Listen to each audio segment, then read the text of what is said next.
from the production side or someone who wants to be a director or whatever, how do they get an agent? I mean, I always like to say we're like the devil. We'll show up.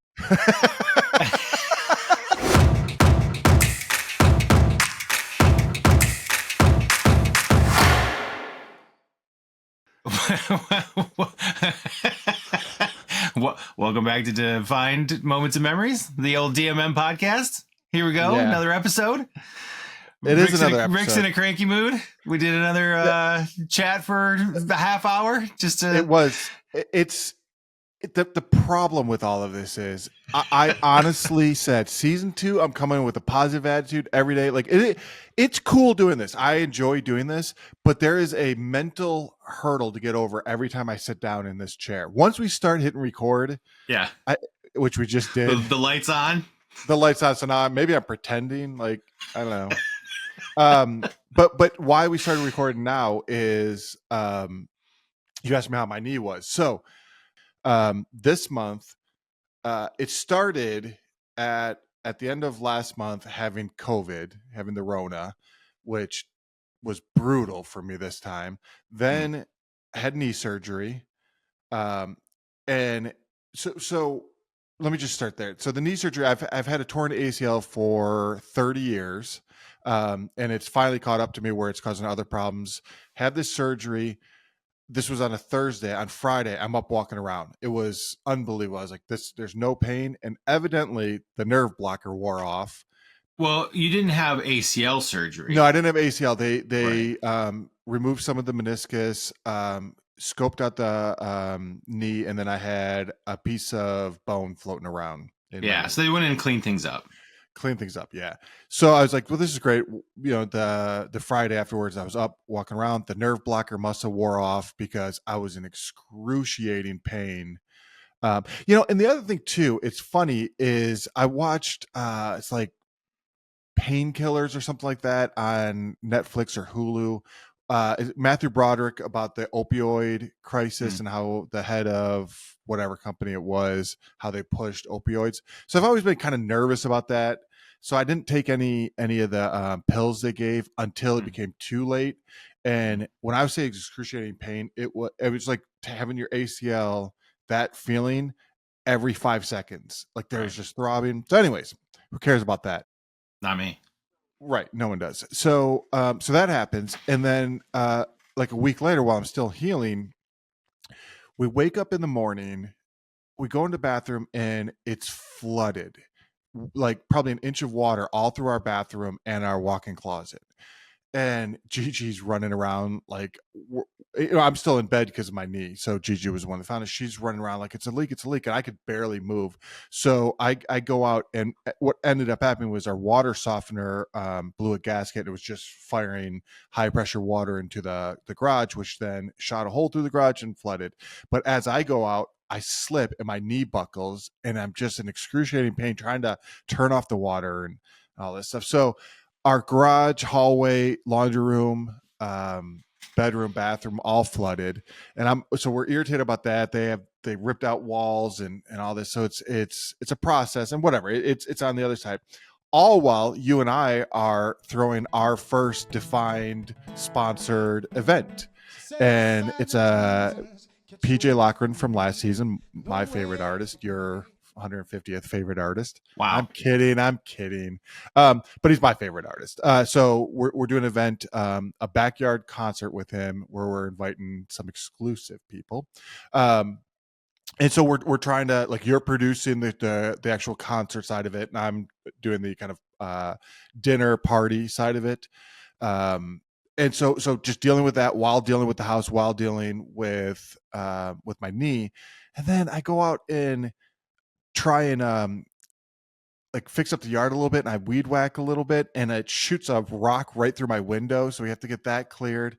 There's a couple other things that happened, but whatever. So anyways, welcome to season 2. Oh, I know the other one was your the water leakage from your hot water heater going bad simultaneously with losing power. So I'm calling you. Oh, that's right. So I'm calling you at like 9 o'clock your time, or maybe 9 o'clock my time, while everything's And I don't even, oh, right. Because our power goes out. Yeah. Yeah. Thank God our power went out. The whole house power, not just a breaker. Like I had to go outside and turn the breaker on. And that was your suggestion to go out and check the whole house. I get out there and I just hear water running. And so I turn the power on and it's coming out of a tube. So it's like, well, is that the air conditioning or whatever? And it's a steady stream of water. So you helped me finally figure out that it was the water heater was leaking, too much pressure or something in there. So we had to buy 2 new water heaters. Yeah. I need this month to end. But look, you're still here. Yeah, it's horrible. But so I bring that up because today we have on RA Kumar, who is our agent. You know what I was laughing at before getting on? And I would never say this to him. And this is why I was like, Ra, for our audience, and really more me, because I don't know what you do. What does an agent do? But I thought he might take offense to that. Clearly, we know what he does. I don't. I mean, I do, but I don't, right? You have a general idea, but I would love to dive more into the, the day-to-day or the specifics. I have a couple things that I want to ask him about it. Great. Yeah. And just being an agent in the television world it's interesting all in and of itself. And the kind of intricacies we've never, have we talked about the kind of process of selling a TV show? I don't think so. Not in detail. I think you have a little bit. So this is a perfect segue because okay. I'm now going to let Ra in. No, don't say that, Eric. Agents do stuff. It's not like they just sit all day long and do nothing. Hi, Ra. Hi. He set me up, Ra. He set me up. It's not true. Ra, welcome to Defined. How are you? Doing great. Thank you. That's awesome. Where are you at? I live in a small 2-bedroom apartment in New York City, and I have a toddler, so I had to get out, and we're right by the river, so I'm actually at my gym. That's awesome. Which is that the Hudson? Which river is that behind? Yeah, that's the Hudson. So there's Jersey. It's beautiful. We were actually right in the middle of literally talking the process of selling a show. And Eric asked a question. I was like, who would be really good to answer this would be Ra. And then in comes Ra. So let's just jump right into that piece, and then we'll come back and explore some more. But Rick was talking through some of the process of developing a show, right, and what's involved with that. And then we got to the point where the network or whoever is interested in buying that show. Or and then I said, so what does that look like then? Is there like negotiation between, Texas Crew and whoever is, interested in that show? And are there differences of vision of what it should be? Like, oh, we see this as a 10 episode. No, we see it as a 24, whatever, however that goes. Sure. Is that something you could speak to? I mean, in terms of how we sell the content itself, or in terms of how many episodes something should be, I'm not sure I got the whole question. I apologize. Take your pick. The wind is like shaking this thing. Yeah. So let me break it down because I know the your side of it. So essentially, let's just say we have a 3-part series, right? We want it to be 5 for money or 6 parts for money, but the network may come back and say we don't think it's 5. Yeah. Right. Do you ever challenge them and be like, no, it is absolutely 5? Yeah, absolutely. I mean, but it's a conversation. It's not like it's a conversation, but there's also a how much do we have, in our bag to be able to say, no, if we have another offer, we could say, hey, this is, I'm just in a situation right now where we had an interest in 10 episodes from one network and we had a purchase of 6 episodes from another buyer, really, because now it's all networks and streamers. And ultimately you make the decision. You go, well, there's interest over there. They can't make a decision fast enough. We're going to take the 6 that we've got, we're going to take the live candidate right now. And that's a show that's like a recurring, you could do 100 episodes of it. But like when you're talking about, especially some of the crime stuff that we do, some of the content that's sort of just telling one specific story over a number of episodes, you've got to show up with why this complicated, interesting story is going to people's attention for, more than 3 episodes or more than a, 90-minute doc, whatever it is. It's a really specific thing, and it's hard to get more than 3 on most. So let's take a step back, because thanks for doing that, because Eric literally asked that question right before you got on. I said, You're the perfect person to answer that. So let's take a step back. So Ra, you're Texas Cruise agent, but you ultimately have a bunch of other clients. What does an agent do for? I was explaining to Eric, I was like, I'm going to joke with Ra and be like, Ra, I don't know what you do, but Eric's like, I legitimately do not know what agents do. Like, you have an idea. So can you walk us through what an agent does? Yeah, sure. I mean, it's really advisory. Like, at this point in my career, it's really about advising. And I tell people, like, if you're looking for a meeting monkey, there are plenty of those, but my job is to make, approaching the sales with the right content, with the right, perspective on who the buyers are, and strategically approaching the right buyers at the right time. Like, right now is a really interesting time because there are buyers who are sort of sitting it out at the moment. And so it's asking the question of, do we have something that's really interesting? Is it going to be interesting to them today? Is it going to be more interesting to them in January? Where are people with their budgets? So it's understanding the entirety of the marketplace, and, using the information that you're aggregating through all the client interactions, all the buyer interactions, all the, talent interactions that you're having, and saying, hey, here's what I think. This is my advice to you of what we should do. And then ultimately I work for the client. They say, no, I still want to do this right now. The clients say, I really want to get out with this show in August. And it was like, well, we can, and maybe we should, but we also have to recognize that there is a, the middle of August is kind of when people start taking off for holidays and all that. And so ultimately we decided to wait until after the day and get those meetings set, get people excited. So hold on. So Rick likes to jump in with a question at every moment. So you just talked about like the gathering of that information. Yeah. So that's one example. I mean, it's really it's about aggregating the information, taking learned business and saying, okay, here's what I think we should do. Advising clients on how and what they should do. So the aggregating of that information, is that solely network based? Is that your relationships, just across the board? Is that the world you live in is a relationship standpoint? And my real question is, does that mean you're an extrovert and you're out there making all those connections? I mean, by how nervous I was to do a podcast, Rick will tell you. I don't know if I'm an extrovert, but no, I am, and it is a network. How does your network impact what you learn? Favorite thing I heard today was somebody said, the person you are today is the same person you are 5 years from now, except for the people you meet and the books you read. I expand that, the books you read, to be, articles, information that you take in. Yeah. But it really is like people that you meet change.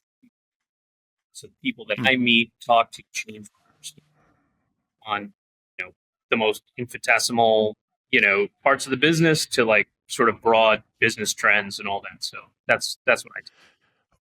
So Ra, God, I have 9 million questions, so I'm going to try and go through them systematically. And if Eric will let me get a word in, then it'd be outstanding. but Ra, you also, part of your thing that I didn't really understand that agents did until working with you is you are on the front lines with other production companies, other talent, other networks, and you understand what they're looking for. And you say, hey, this person's got a show over here. Let me pair them up with, let's say, Texas Crew, because the synergy's there. They do what you're looking for. You can't do exactly that. So how does that kind of work for you on a day-to-day basis? Are you out just constantly meeting people? Yeah. I mean, I am, like you said, I'm a little bit of an extrovert. And I'm just talking to people all the time. I'm on the phone consumes pretty much day in, day out. I feel like at this point, a lot of producers and talent and other agents, both at my own agency and other agencies, have gotten to a place where they come to me with, hey, we need a partner on this, or do you think that, there's a talent that we could be interested in that would make sense for this? So you sort of, cobbling together what may sell. I mean, it all comes down to, it starts with, hey, we have an idea to do something, but it's what are the relationships that can make it work? What are the assets that we can attach to something that will make it more, more sellable? Is there money we can find out there? Rick, did you have something specific? Because I wanted to. I was curious about if we could get into like how you got into exactly. How did that start? I don't even know this story, so yeah, let's start there. Sure. Yeah, I was a college student doing a semester in LA, living in LA, and then I started working in production. I had some internships, and then I got a job at Warner Brothers.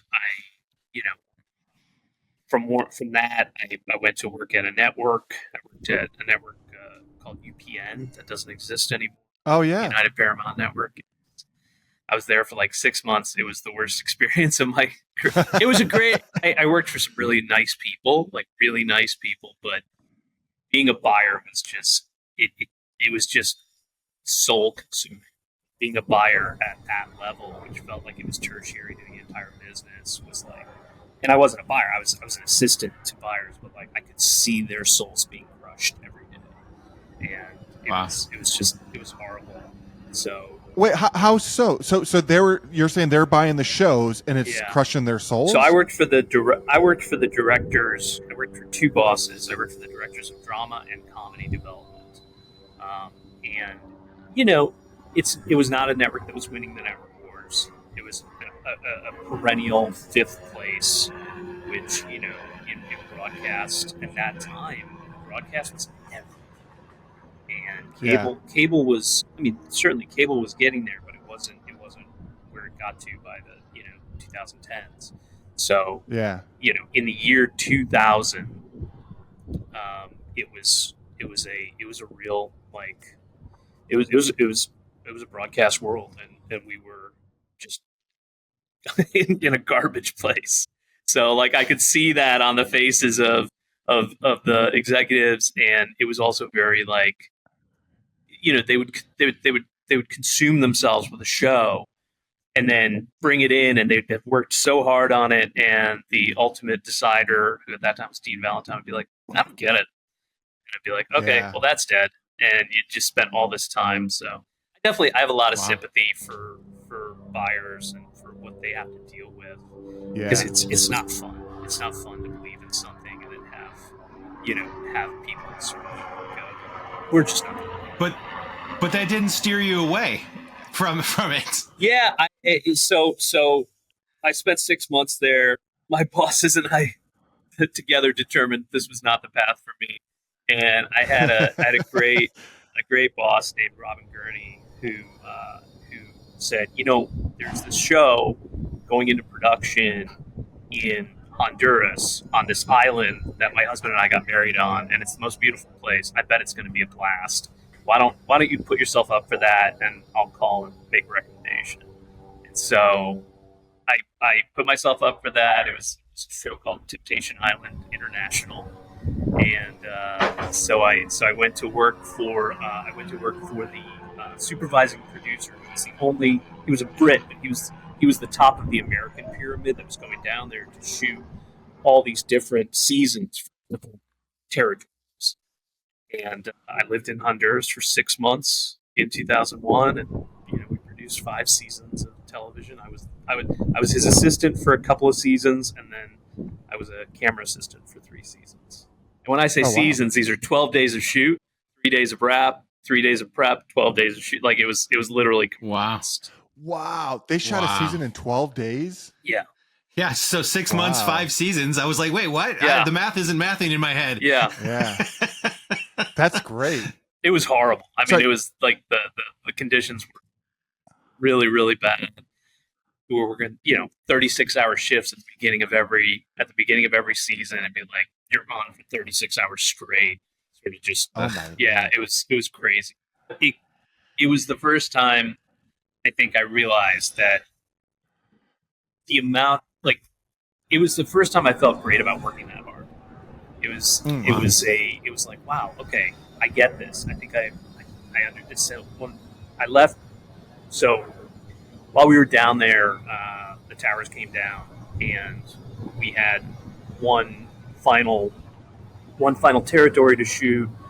We got, we were stuck in Honduras, and so in September of 2001, we finished shooting, and it was like, man, going home at the beginning of October felt sort of daunting, and so I bummed around Central America with some of the other camera assistants for like 6 weeks, and and then I got home, right around Christmas time, and then January I started looking for a job, and it was bleak.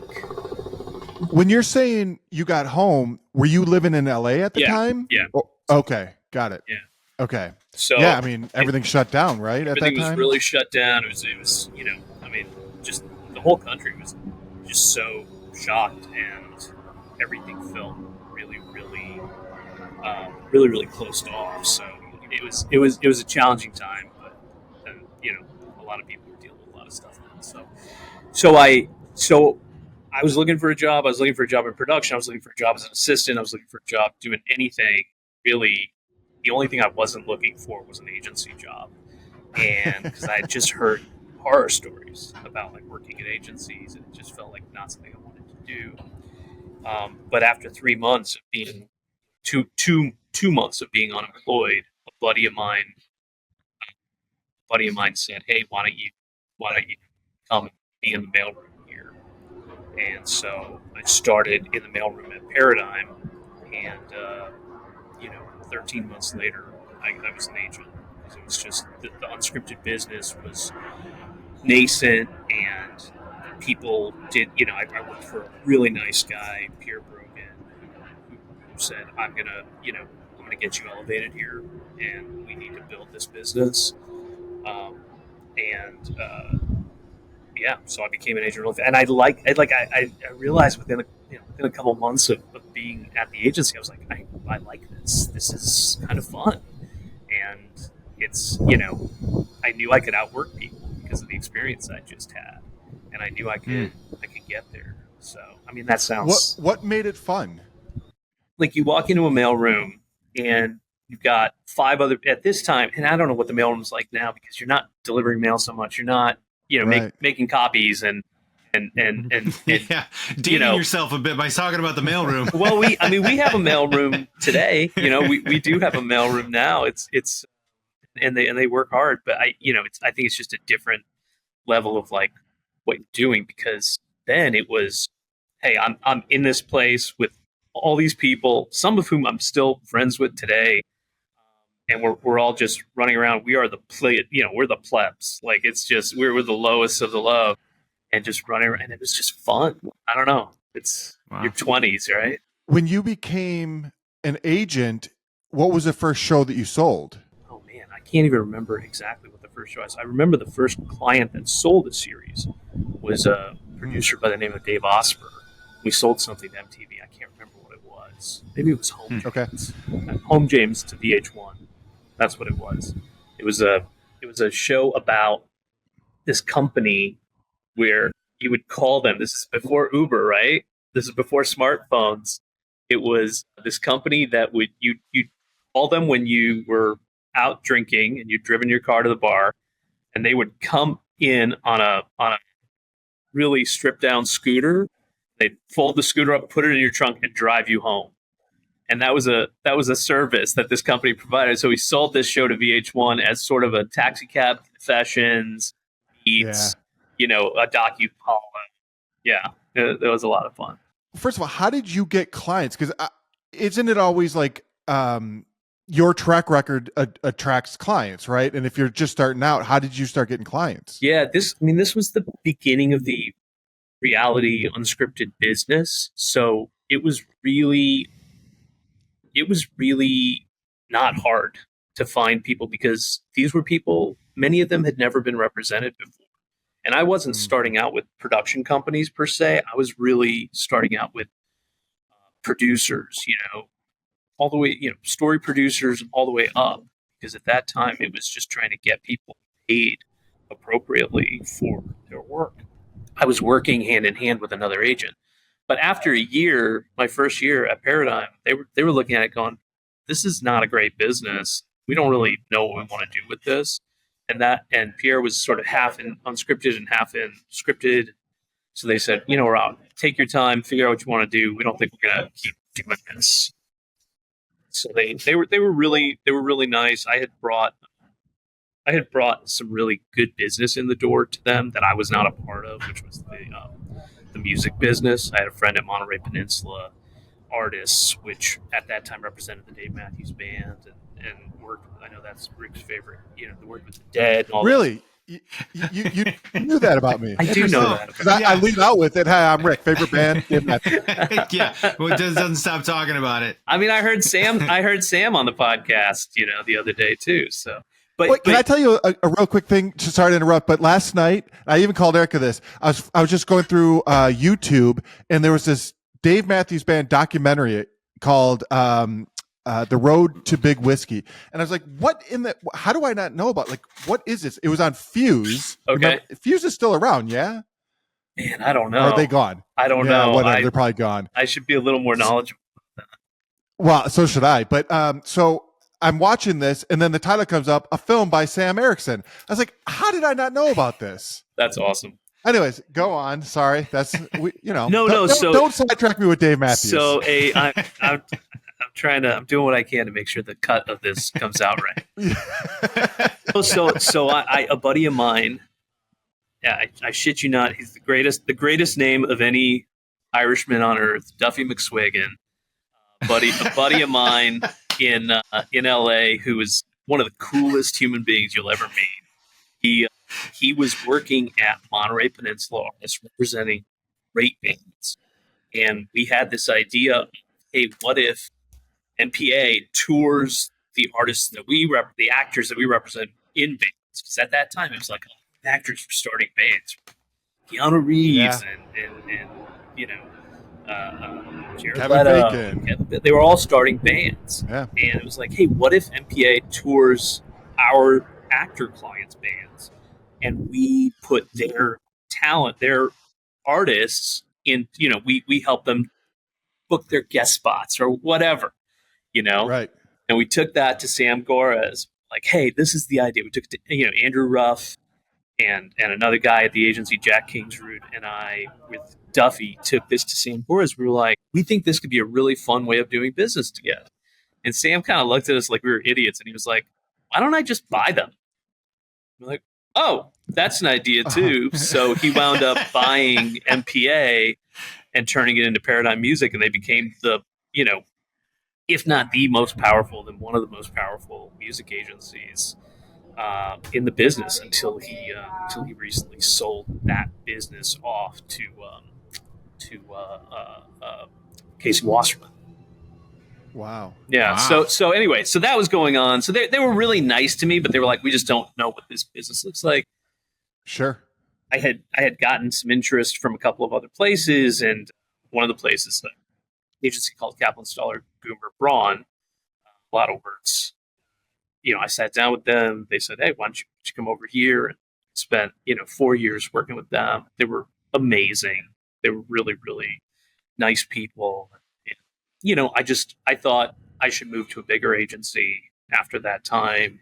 A couple of friends were asking me, hey, come work with us. Like we're building a really cool department at this other agency. And, in retrospect, I should have thought about it a little harder in terms of what I was doing, where I was going, how it was happening. But I said, okay, I'll go over to this agency called APA. It's recently changed their name. There was, some not great stuff, I think, and whatever.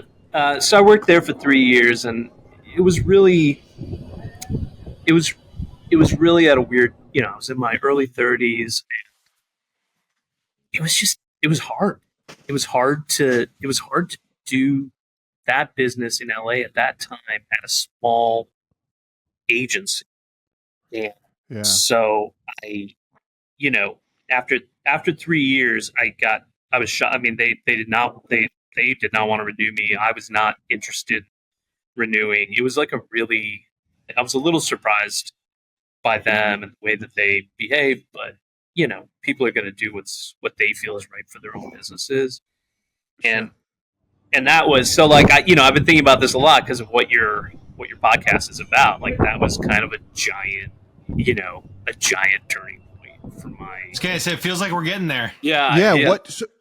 So at that point, though, when they let go, did you know like this is the path that you're on? You are an agent. You want to be an agent. You want your future to be an agent. No.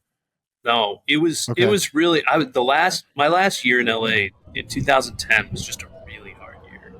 I was in a really challenging relationship. I was, the only good solid thing in my life at that moment was my living situation. I was living with some really close friends, but work was bad, relationship was bad, health was terrible. Like everything was I was just sort of like this, and I hated living in LA. I really just did not like living in LA. It just never. I was there for almost 12 years, and it just never suited me. I don't know if you've ever lived somewhere where you just kind of wake up. Miami. Yeah. Yeah, Miami. both of us.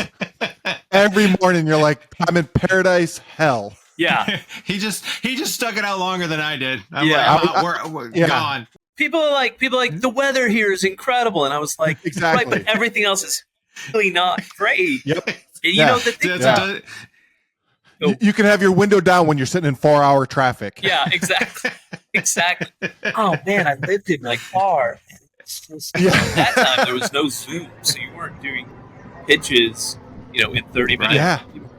To do 3 pitches in a day, you'd have to like zoom to the valley, come back to Santa Monica, head to it was like that your whole day was in the car and rolling calls. It was just like, oh, this is just not great. And there was just a lot about LA I just didn't care for. So that happened, and I had always loved New York. Never lived in New York.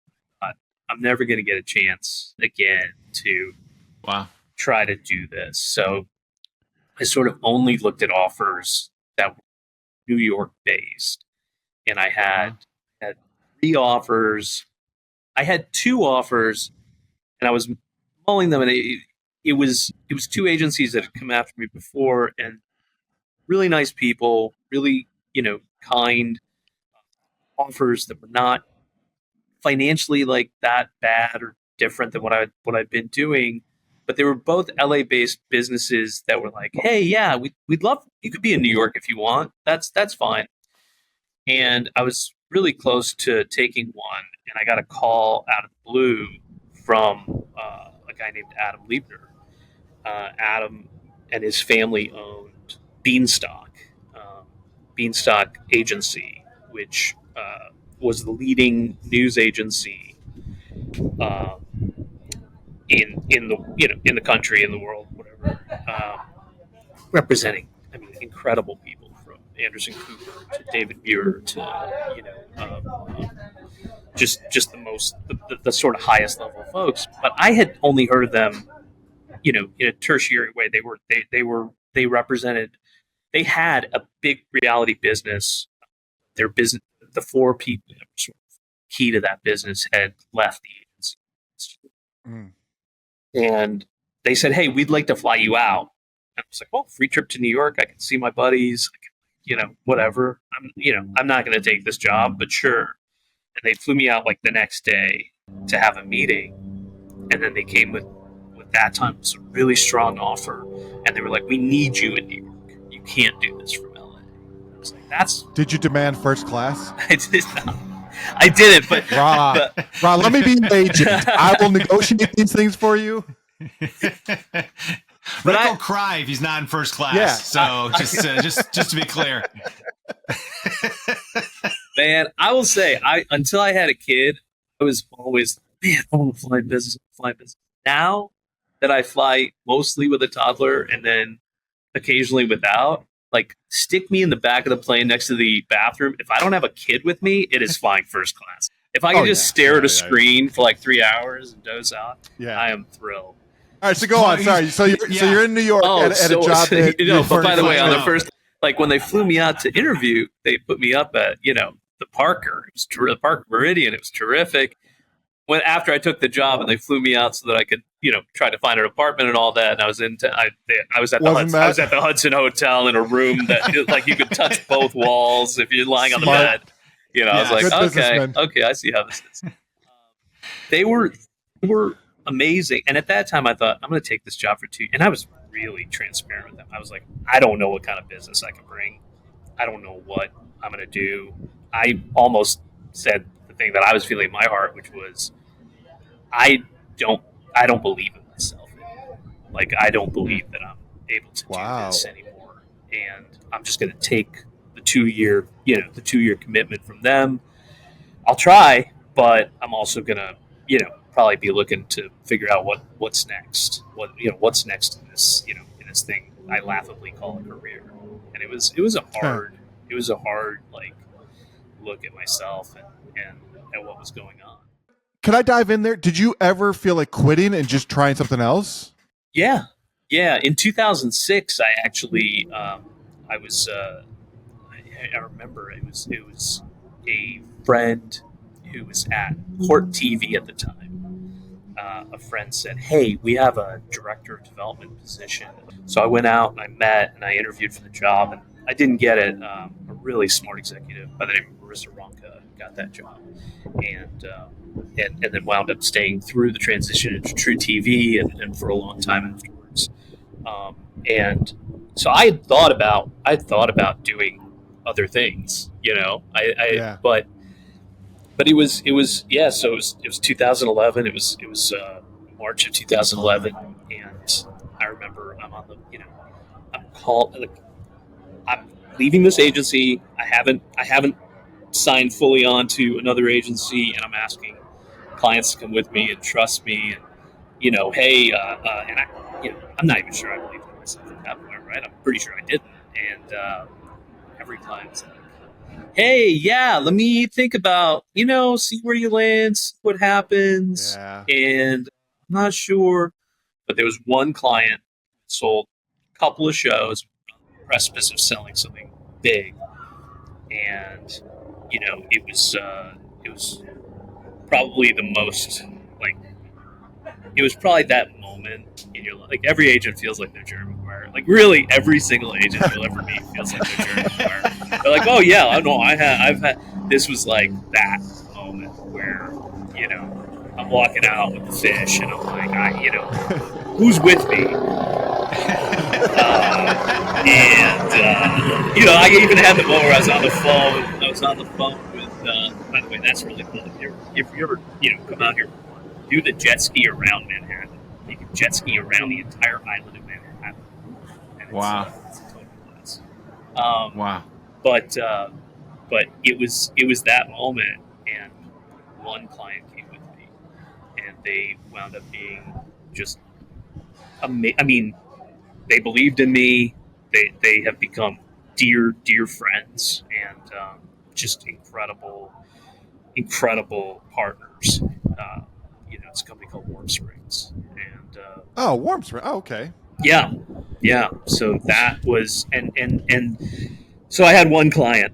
And I moved to New York, and we immediately within a couple weeks of that got our first series order for my new job, and that was a show called Mountain Men, which is going to be going into its 14th season. This is totally off topic, but relevant in my head.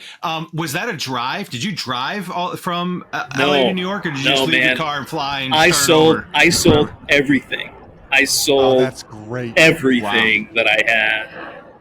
Other than I moved to New York with like a couple boxes of books and two suitcases of clothes, I remember I landed. I had my apartment set up, and I'd had the keys delivered to my best friend lived in Queens at the time, and I'd had the key delivered to him, and I flew out red eye on Saturday night, and I arrived on Sunday morning. No, I flew out on a red eye on Friday night, and arrived on Saturday morning at 8 a.m.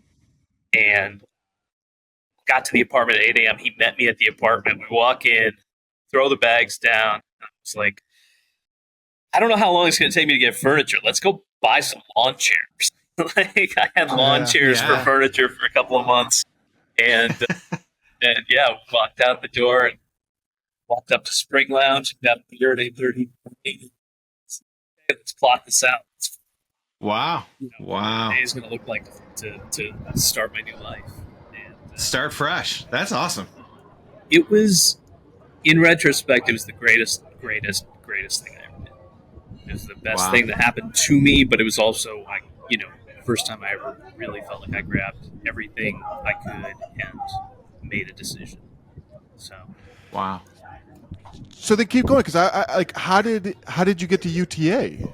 Yeah, so I'm at Beanstalk, and suddenly things are going really well, and the TV business was exploding, and it was a good time, and I was also working for these incredible people, this family who really believed in me and gave me resources to, I remember the first month I was there, I was like, I need to make a trip to LA because I need to go and try to win back some of my clients, and I need, I've got a lot of work I have to do, and I've got to do these meetings, and I have to go to Minneapolis, Montana, California, and I know it's a lot of money to spend, but please, I need to do this. I had a chart written out of everything I need to do. I walked into Adam's office. I got to do this. And here's why I need to do this. And here's 5 minutes into my rambling, whatever, Adam just looks at me and goes, "Bro, they gave you a credit card when you got here, right?" I was like, "Yeah, go use it."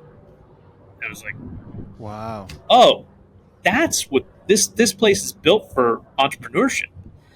Yeah, and so I spent, a couple of years really building a business. And that was around the time that I started working with Texas Crew. A couple of years later, I think in 2013 or 14, Russ McCarroll, who has also done your podcast, introduced me to David Carabinas, who's also done your podcast, and Chip Reeves, who's also done your podcast. You might be going back to David wants a take two, by the way. He wants to take two? Too serious. Yeah, he was like, I'm too serious. Chip was fun. Yeah. I was like, well, I mean, that's more on you than us. Let's see how I feel at the end of this. I might be in agreement that I want to take two. It's weird to talk about yourself this much. Yeah, I don't think it's. But I mean, I'm genuinely interested. Because you would think that I would have talked to you about some of this beforehand, I don't know, when we were on the golf course or something. But yeah, I don't know your full story. So yeah, keep going. So building a business and just having a lot of fun. And January of 2014,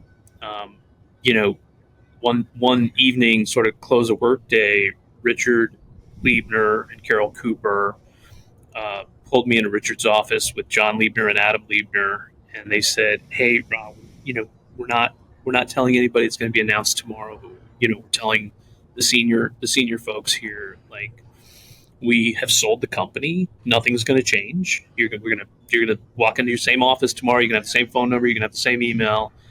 Everything's going to stay the same. We're going to be we're going to be a part of United Talent Agency." And it was funny because that was a moment I was like, man, I really relished getting away from the LA TV business, and now it's coming back to, this is going to be brutal. And we were the first company that UTA acquired, and it was there were a lot of learnings from it. There were a lot of things that I wish I had done differently.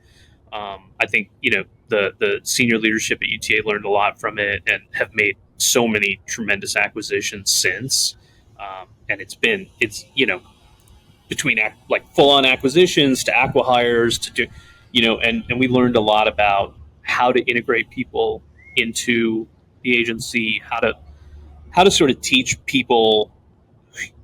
You need to understand who does what, and when you're walking into a company of 3,500 people, that's not an overnight thing, and right, because now it's a giant business, so it's incumbent on the people that are already there to reach out to the new people because they literally don't know to reach out. So I was very fortunate. I got some early outreach from folks that I dealt with in LA in the past to sort of say, hey, we're here if you need help. Ed Davis, who was in New York at the time working for UTA, immediately took me to lunch with Alison Wallach, who was an agent at UTA at that time, and now is at Fox. They were like, hey, whatever you need, let us help you. Let us be a sounding board. But at that time, I think I was just like, man, I just want to keep my head down, stay in my office, and do my job. Like that's kind of that was my mentality, and it probably shouldn't have been. And I, have since learned a lot and grown as a human being. But Ra, you mentioned a couple different points, like kind of the cutthroat nature of things, and in my head, like when anytime somebody talks about an agent or a situation, I feel like there's like this stereotypical someone like complaining about an agent or something like that. Like I had to get rid of my agent. Yeah, or that's something. Rick. It's like this. Stop paying attention to him. Wait till you hear what we said beforehand, before you got on. We're just trashing you. And it's not at all. It's just like I was trying to analyze, like, because I don't have any direct experience, so I'm just thinking about any time I've been thinking about references and things like that. From that aspect, have you found it like? Have you had any personal difficulty, like from a stereotypical reference of the agency world, or no? You haven't. No, really... I mean, I've been really lucky. I mean, some of it is certainly, I think I've made some of the right decisions, but I've been really lucky, and I've had great relationships with other agencies and agents, and I've found that the cutthroat nature of the business is, yeah, sure, but really we're all trying to figure it out. And as the TV business goes through what is going to be a very, very challenging, it'll come back. This will have been the most challenging time in the TV business, by the time it's over, because because of the way it had grown and grown and grown and grown and grown, and then shrunk down. Well, can you talk about it from your perspective? How have you seen? Sure, but let me just say, so like I work together jointly with other agents as much as combat them at this point, because it takes so much to get serious. I also married one, so that kind of changes. I married Rick's old agent. We're going to get to that. Which, by the way, she was my old agent. I've never met her. That's hilarious. Like we've talked. I mean, we've talked on the phone 1,000 times, but I've never. I couldn't pick her out from a crowd. I've never seen her. Yeah, I haven't seen her in a few months either. Hoping she's okay.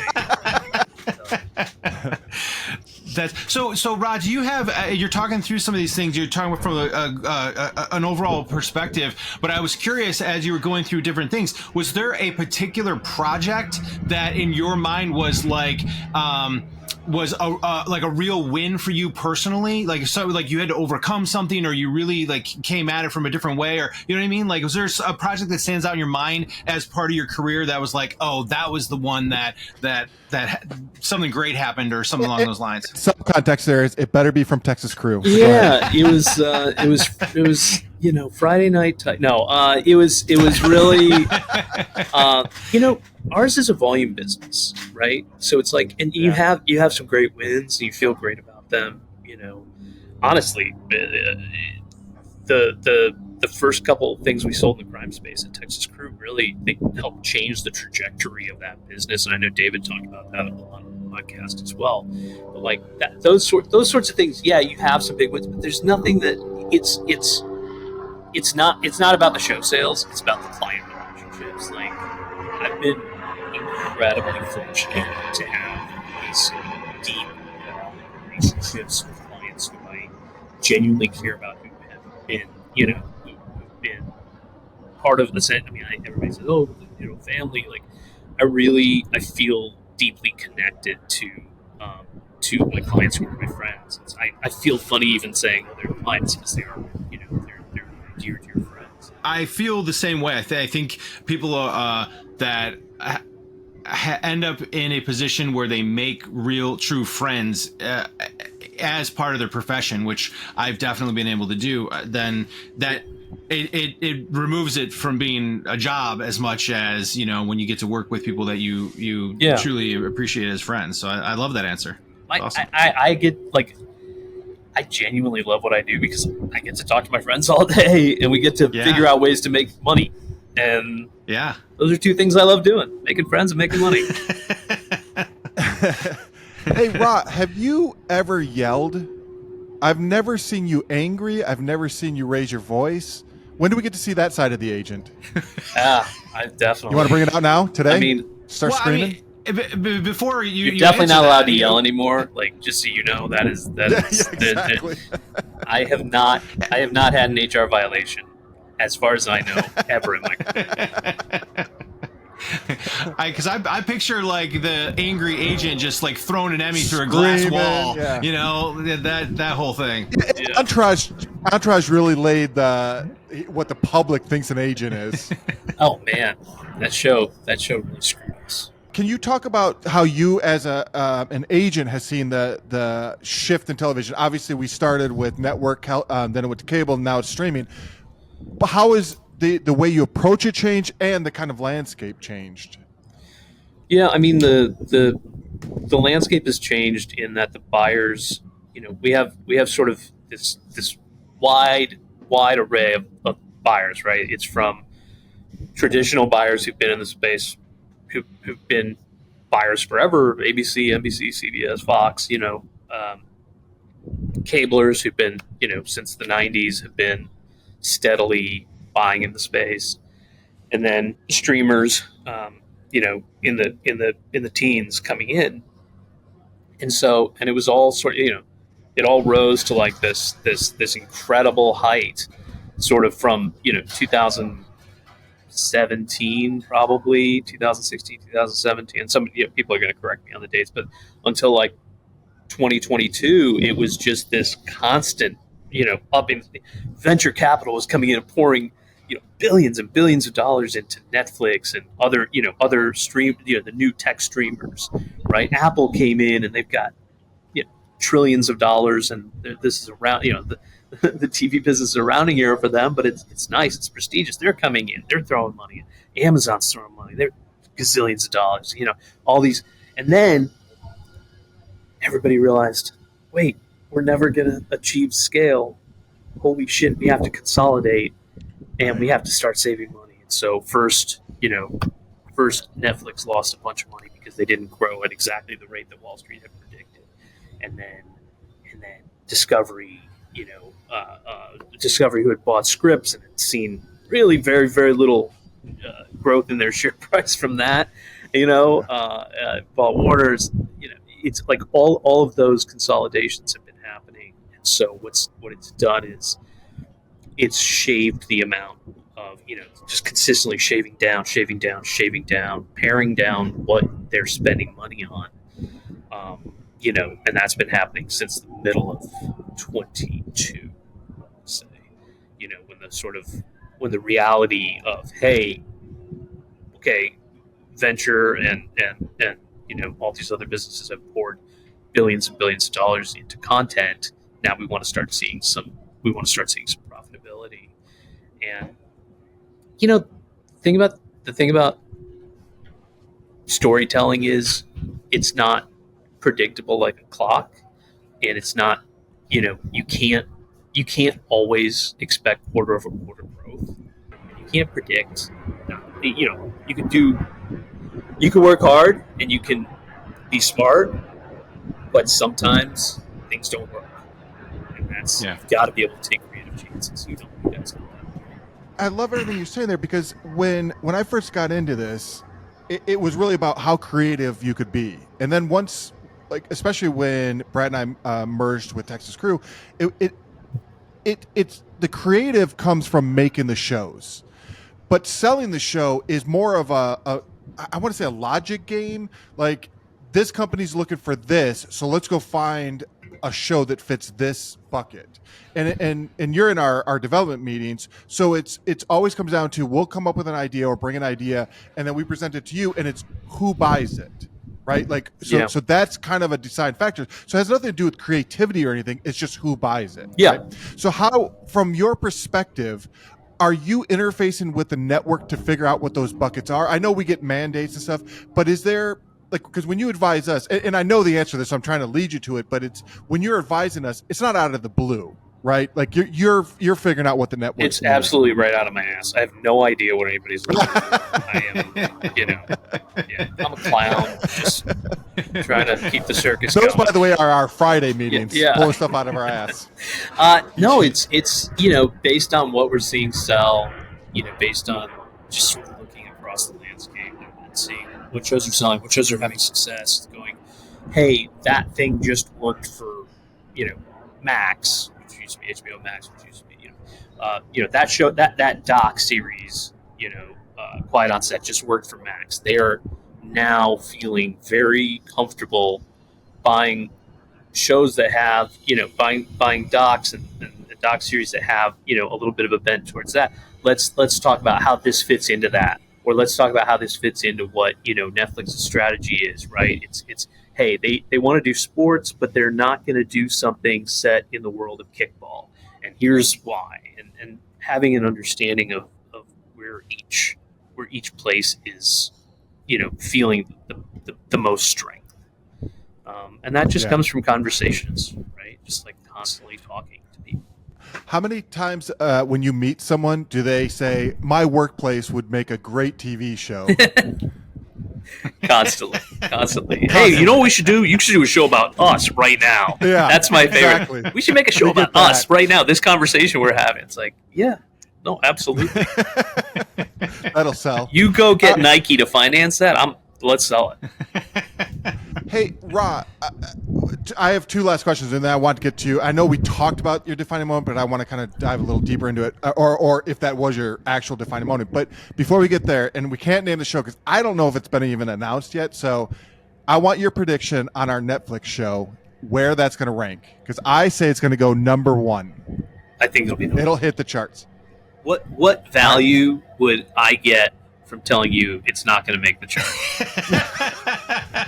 That's correct. I'm not sure. Are we aligned on on what we're trying to accomplish today, Rick? Hey, I've been trying to pitch prank shows and I get no love from you. No love.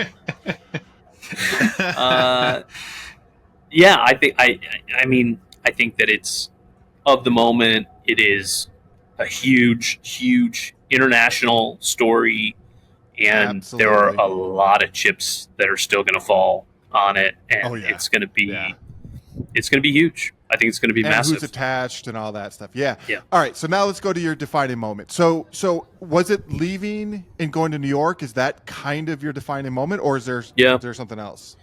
I think it's going to New York, and I don't know how long a moment is, but it's that realization that the past doesn't always have to predict the future. I've found, and it's definitely true with some of my own experiences, that there are often so many environmental or different situational pieces that tend to fall into place in some way, shape, or form that ends up leading to the defining moment, right? About the thing you were thinking about at the time, or the fact you didn't love LA. So, like, am I going to get out of there, look for something else? If you didn't love, if you liked LA, you wouldn't be looking for something in New York, right? Like, and have that consideration. There are so many factors that play into, but then it ultimately land, on a situation that is really sends you on a new trajectory in some way, shape, or form. I just think it's very cool. There's no question in there. I just think it's really cool how often that comes up. What I love about these kind of conversations is you've made it. Like, you're a successful agent. But I hope I never feel like I made it. Yeah, I mean, no. But in all honesty, though, is you're in your position and you're successful. So at the moment, you don't know that that's where it's going to be your path. So you're saying like that your past doesn't represent your future, but the day after you move, that's not what you're thinking. You're thinking survival. You're thinking, what the hell did I just do? Those are the moments that I'm interested in.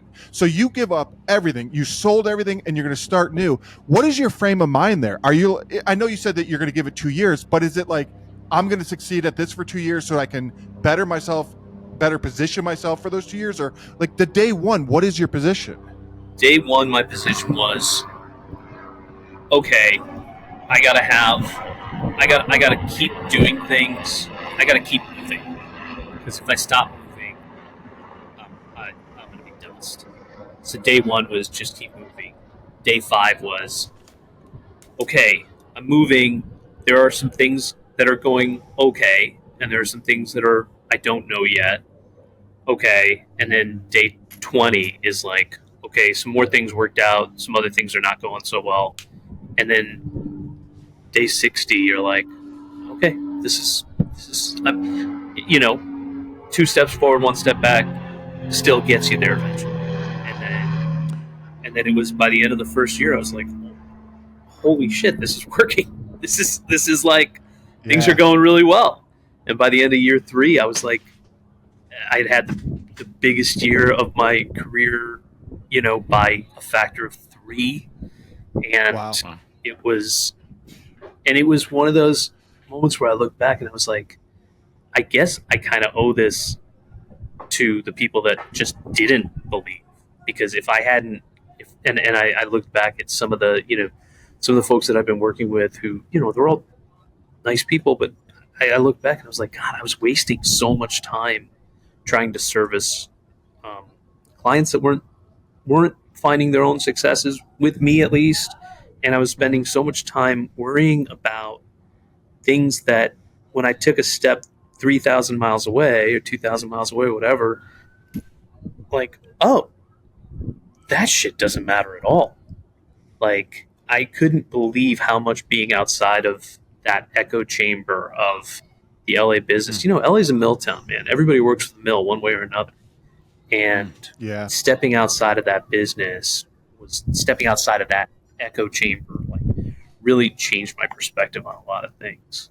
And I apologize. I am like running low on battery. I think I might have another 10 on my battery. I got literally 2 more questions, and they'll be quick. How can you explain to someone who's just getting in the industry from the production side? And by the way, blame Chip. I could have plugged in if I'd gone where I was going to go, but Chip was like, "You got to have a cool background. You got to have a good background." Okay. God damn it, Chip! God, screwing us over once again. Just screwing us. Not even on the podcast. Not even on the podcast. God damn it, Chip. As from the production side, or someone who wants to be a director or whatever, how do they get an agent? I mean, I always like to say we're like the devil. We'll show up when we need it. Like, you don't need to worry about getting an agent. Just waiting in the wings. They're gonna get you. They're gonna get you when it's time. Yeah, we show up when there's money to be made. We show up, man. That's one thing I know about this elite core of psychopaths. We will be there. What's your last question, Rick, before we lose the battery? Yeah, last question, Rob, is what's something that you want to achieve that you haven't yet? I want to have every client create a franchise, right? Like, I thought we were there with Friday Night Tykes when we had Steel Country, and we had, all like I was like, okay, that's I want clients to create franchises that we're able to build multiple series under, and we've somewhat accomplished that on a couple of moments with some other clients, and then they don't quite work. It's hard to build a Housewives. That kind of business, though, is a cash business. Like the Below Decks of the world, the Housewives, the Impractical Jokers, prank shows, those kind of things. Just building franchises out of those. Yes, I mean that's. I know you're joking, but like it really, you love prank shows. No, I know that stuff. Those guys. Oh man, their agent is a dear friend, and he has just done incredible work. By the way, that's my favorite show on TV right now, including ours, which I'm. You're not really alone. There's a lot of people. It's got a huge. Those guys have Murph, and those guys have huge business. So it's awesome. You're representing a guy like John Taffer, who's one of the cuddliest sharks out there. Smart, wonderful human being. Like he's somebody who can build a franchise. So you got me. So we were developing a show with him, and you got us. I got to go out and direct with him. Yeah, that guy is a sweetheart. Oh my gosh! Just like when he showed up, because I didn't know who he was gonna like, because I watched him on TV, and then when I got to direct him, he was willing to take anything we wanted to try. He was willing to do, but just a sweetheart. You will not meet a more professional, good-hearted talent than John Taffer, who believes so deeply in what he does. Like he really takes building businesses incredibly seriously and helping people. And he's the first to say, like, if this feels fake, if what I'm doing feels fake, then I'm fake. Because there's nothing that matters to him more than helping people get out of there, whatever's keeping them away from being successful. Yeah. Wow. So, yeah. That's that. If I could do anything, I would want to build something like that for every single client that I have. Which maybe that's a far cry, but that's what I keep doing. No, we got you, Ra. We got it. You do. All right, I know. Ra. Thank you for taking a Saturday morning and talking with us and sharing your insights, man. Thank you so much for doing this. Super fun to talk. It's been a year in the making, by the way. Thank you for having me. I thoroughly appreciate it. Yeah, no, for sure. Thank you for wasting some time. I want to leave it with, please make sure to say hi to Duffy McSwagan. I hope I need to call him. I need to catch up with that guy. He's an awesome name. By the way, that's a guy you should have on your podcast. That is a smart, music agent, got an incredible business, like somebody who, you guys should talk introduce to him. us. Yeah, we'd love to have him. I will, absolutely. For sure. Yeah. Okay. That was RA Kumar. Good dude. Yeah, he seems like a good dude. Took the sound real serious, so that's good. As long as the background. I totally did, exactly. It made me laugh. I mean, I got it in terms of like it was ironic because he was trying to isolate himself from like toddler noise, but then he just opened himself up to the world, the Hudson and everything traveling by plane or water or everything else. Hopefully we can. I see all these sound things on TikTok. They're like, I'm way over here. Here's the mic, and then it's cleaned up. We have to try and use every tool that TikTok offers. Yes, we will. So thanks, Chip. Yeah, thanks, Chip. We done?